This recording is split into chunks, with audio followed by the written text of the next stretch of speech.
this isn't a shot. Is that, do we have to start over? Okay, fine.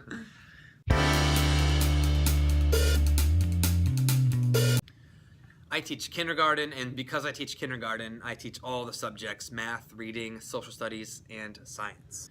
So I teach kindergarten because that is where I feel I am best using my abilities as a teacher. I started teaching kindergarten my first year of teaching and have loved it ever since, so I've stuck with it.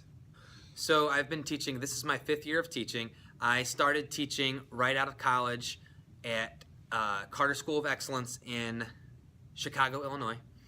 And I taught for 3 years in Chicago, and now this is my 2nd year teaching in Lima.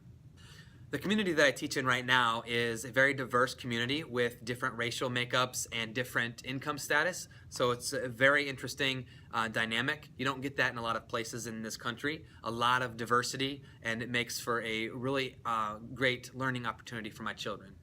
My connection with my students is on a day-to-day basis. I like to greet them at the door every day, see how they're doing, especially on Mondays, ask them how their weekend was. I like to, we have recess duty every day, so I like to go outside and talk to them at recess. I check in with them during my small group time, and I maintain parent contact through different medias to keep that connection going.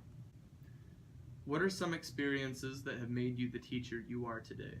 The experiences that have made me the teacher I am today would be starting teaching in Chicago. My first year of teaching was with a mentor teacher. We co-taught the whole year, and it gave me really great experience being able to teach side by side with a master level teacher, and she showed me a lot of the strategies and tips that she uses to be successful. She sort of molded me into who I am today as a teacher. I pretty much emulated what she did. I saw the effectiveness of it, and I decided that I wanted to teach just like her. And then I was able to go on my own and implement those same strategies, and those were very helpful. My teaching persona lined up with those. Teaching in inner city really helped me prepare me for teaching in Lima as well, because I have a lot of the same demographics. What I like best about teaching is the growth that my students make from the beginning of the year to the end. Teaching kindergarten, I have a very unique experience. I get to be some of my first students' teacher. I am their first teacher that they've ever had, and I get to see them go from knowing no letters, no numbers, no sounds, not how to write their name, not how to tie their shoes, to being able to read and write and add and subtract. So the growth that I see is tremendous. So that would be my absolute favorite part of teaching.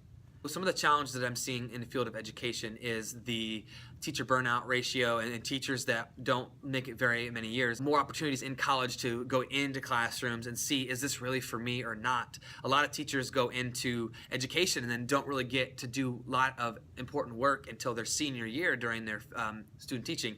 And then they realize, oh, this is not for me. And then, they've wasted 4 years. So it would be great to see more opportunities in college for students to actually get real classroom time. What I don't get to do as a teacher that I wish I could, I would like to be more involved in my students' lives as far as outside of school. I'd like to, if there was more opportunities for the community involvement with as my students are concerned. We have programs through the Y here for elementary, but I really wish we had programs through our school for sports like youth soccer and drama and things like that. I would really like to be involved with that. We just don't have that yet, but that's something that I would like to work on in the future. The most important thing that you can do in college over the course of your experience to be prepared to be a teacher in a classroom is to be teaching in a classroom. So get in as many classrooms as you can, see as many different teachers as you can, see their learning styles, how they deal with misbehavior, how they deal with rewards, how they manage a classroom. There is not too many opportunities that you can have. Get into as many classrooms as you can, even if it's on your personal time. Get into classrooms, see teachers, pick their brains, talk to them, and try and figure out what's your teaching persona and what's your teaching management style. I think in college, a lot of things that the courses are missing is practical use.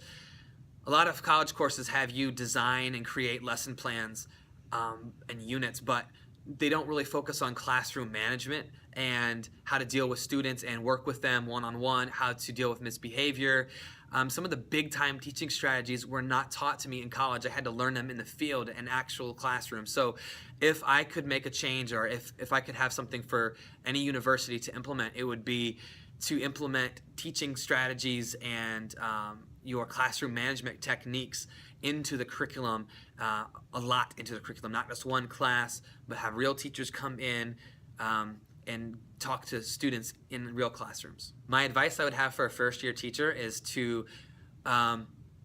would definitely be to try your best to keep your head above water. And what I mean by that is make sure that you're not letting things pile up on you. The hardest part of teaching isn't actually teaching. It's dealing with all the outside influences, all the paperwork you have to do, all the tests you have to take and give, and grading. So make a plan for getting all your outside stuff done. That way you're not feeling like you're always working at home and burning yourself out, and that way you don't feel overwhelmed. So stay on top of things.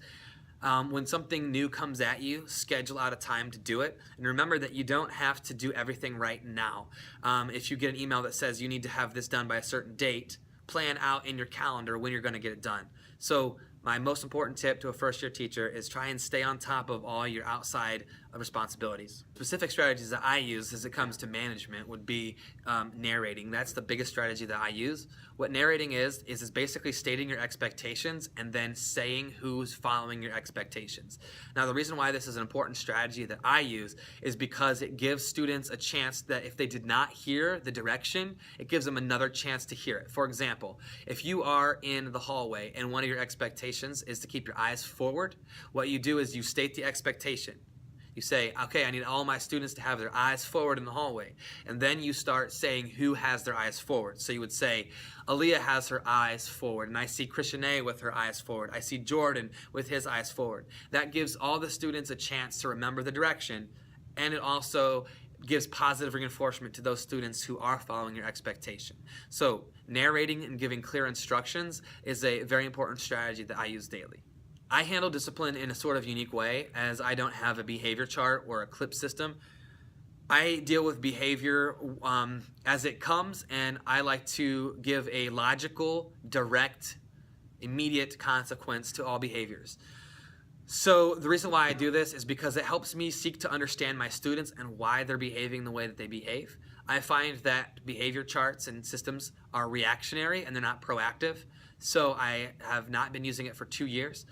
And it's been very successful for me. So if a child is misbehaving, I find a specific, direct consequence for them for that behavior, and we talk about it right then and there.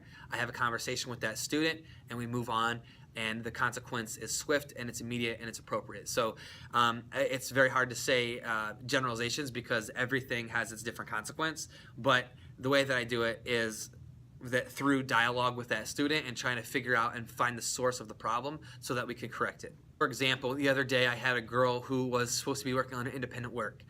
I gave her group the same thing. It was supposed to be a 100 chart fill-in. So I gave them a filled in 100 chart and a blank 100 chart. And all I wanted them to do was copy the numbers into the 100 chart and fill it up 0 to 100. And during this time, this girl kept getting up out of her seat and talking to her neighbors and was scribbling on her paper. And what I did was I pulled her aside and I had a conversation with her. And through that conversation, I found that she felt this activity was too difficult for her. So when she felt that this activity was too difficult, she acted out in a way that she did not do her work. So what I did was I modified the activity for her, and I gave her a 100 chart that had some of the numbers already filled in, and that was successful for me. So you got to realize, is it ignorance or defiance? And she didn't know what to do. She perceived it as being too hard. So I modified the activity, and that was a successful consequence.